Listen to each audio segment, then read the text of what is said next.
Today, we have another chapter from the Power of Awareness. This is Neville Goddard's greatest book. Neville Goddard is a master when it comes to the law of assumption, law of attraction, and every single person who has ever lived should read this book because in this book is the information to absolutely transform your life. But anyway, we get into today's chapter. Today's chapter is chapter 8, renunciation. This is a very, very important chapter, and this is likely the difference between you living out your dreams and you never seeing them come true. There is no coal of character so dead that it will not glow and flame if but slightly turned. Resist not evil. Whoever shall smite thee on the right cheek, turn to him the other also.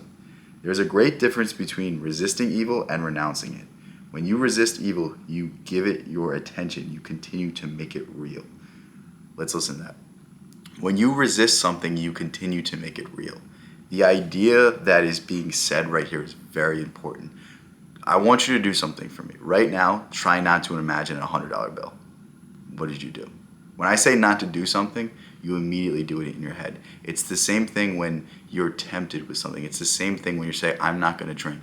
I'm not going to smoke. I'm not going to do this. I'm not going to eat junk food. Like, whenever you say you're not going to do something, you're thinking of it. You need to take your attention away from something. The idea of getting in shape, the idea of sticking to your goals, of whatever it is that you're trying to do, like, it doesn't come from resisting. It doesn't come from saying, I can't do this anymore. It comes from changing your mind, changing your character, taking the things away from you. Like, one of the greatest things that Atomic Habits says when it comes to quitting habits is taking it out of your house. If you want to get rid of junk food, if you want to get it out of your life, you got to take it out of your house, throw everything out so that at the very least you have to drive to the supermarket to get it. Like, you need to take your attention away from it. Don't allow it to persist in your mind. This is such an important idea, and this is why whatever you're trying to create is not coming to you, because while you might say, you know what, I don't care about my money, I don't care about this, I don't care about that, like, you're still thinking about the things that aren't going right in your life. You're still putting attention to it. You have to put attention to the good things. You have to put attention to what you're trying to create instead of what you're trying to avoid. This is such a key idea, and I need you to understand this because this is something that has held me back for so long. Like, I've always been able to think positive. I've always been able to, get over those doubts, but I've still thought about them and I've still tried to rationalize them. Whereas if I just put all of my attention into the ideas I'm trying to create instead of the ideas I'm trying to avoid, I bet you I'd be a millionaire by now. But the truth is, like, I haven't done it. The truth is, I haven't been able to do it. But as I'm recognizing the importance of it in real time, my world is beginning to shift, and it can shift for yours as well. When you renounce evil, you take your attention from it and give attention to what you want. Now is the time to control your imagination. Give beauty for ashes, joy for mourning, praise for the spirit of heaviness, that they might be called trees of righteousness, the planting of the Lord, that he might be glorified. You give beauty for ashes when you concentrate your attention on things as you would like them to be, rather than on things as they are. I'm going to repeat that sentence because it's very important. You give beauty for ashes when you concentrate your attention on things as you would like them to be, rather on things as they are. You need to forget reality.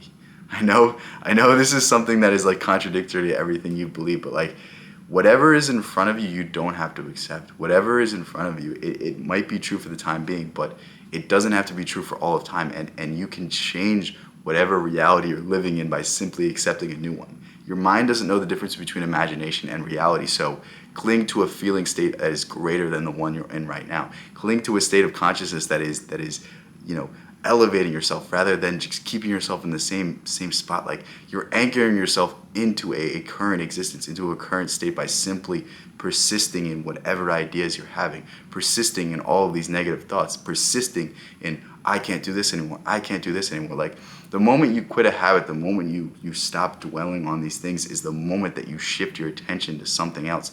That is so important, and this is the big reason that people, you know what, they'll quit junk food, they'll quit cigarettes, they'll quit drinking, they'll quit all of these things, but because their mind doesn't shift, because they don't change their mind, because they don't put their attention to new things, they will remain in the same spot. They will remain doing the same things. They will remain doing the same habits, and this is the secret. The secret to living out your dreams is putting attention to things that are benefiting you. The world wants to pull your attention away. The world wants you to be on social media, Instagram, TikTok, all of these sources all day long to take away your attention, to put it to things that aren't driving you forward. Put your attention into yourself. Care about yourself enough to create your life. Stop giving your attention away for free. Your attention is the most powerful force that you have to go about changing your world. If you focus on something long enough and hard enough, an opportunity will come. If you focus on an idea and live from that perspective, live from the end, you will get whatever it is that you're looking for.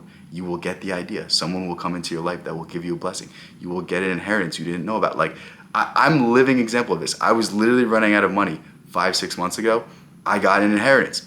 I don't know why. I don't know what. Like, I don't know what happened, what fell into place. But something magical happened in my life because I persisted in these states. And it's simply just a mindset shift away from being where you want to be. I love you guys so much. Please, please, please, please pick up this book. I want you to understand the importance of the section I just went over and understand it in the context of the rest of this book. I will continue to go through this book because this book is valuable. I have a playlist for this already. I'll try to remember to link it at the end. But yeah, I will link this book in the description. Feel free to try to find it online for free. I have no idea if it's in public domain or not, but this is one of the best books you'll ever read. This is one of the greatest books in terms of shifting your reality, shifting your states of consciousness, and elevating yourself out of your current state. It's often called manifestation, but I don't think that's a good way to say it. When you talk about manifestation, it almost seems like a magical force, but this is just a concrete reality. This is just something that has been put in the Bible, something that has been put in every single holy book for all of existence. It's not magic. It's your birthright. It was what you were born with. I love you guys so much. If you want more information on this, go ahead, join my school community. I think the course should be called Law of Assumption or Law of Attraction, and I also have some of this stuff in my Mental Alchemy course. But go ahead, check those things out. And if you want to know when I'm streaming, if you want to talk to me live, ask me questions live, go ahead, join my Discord, because that's where I put when I'm streaming. That's where you can get in contact with me, get in contact with people that are interested in similar ideas. So yeah, thank you guys so much. Love you guys so much. I cannot wait to see you guys next. And yeah, peace out. I'll see you in the next one.